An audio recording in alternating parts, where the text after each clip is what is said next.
چند روزہ کیف ہے اور پھر ان کے لیے دردناک عذاب ہے۔ اور جنہوں نے یہودیت اختیار کی ہے ان پر وہی چیزیں ہم نے حرام کر دیں جن کا ذکر پہلے ہم آپ سے کر چکے ہیں، اور ہم نے تو ان پر کوئی ظلم نہیں کیا بلکہ وہ خود اپنے آپ پر ظلم کرتے ہیں۔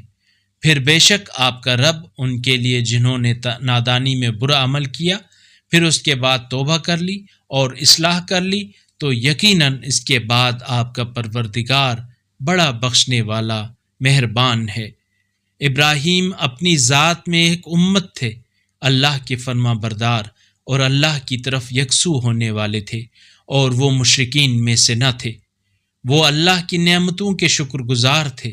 اللہ نے انہیں برگزیدہ کیا اور صراط مستقیم کی طرف ان کی ہدایت کی، اور ہم نے دنیا میں انہیں بھلائی دی اور آخرت میں وہ صالحین میں سے ہیں۔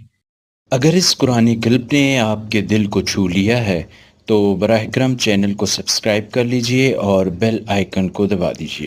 اللہ نور السماوات والارض، اللہ آسمانوں اور زمین کا نور ہے۔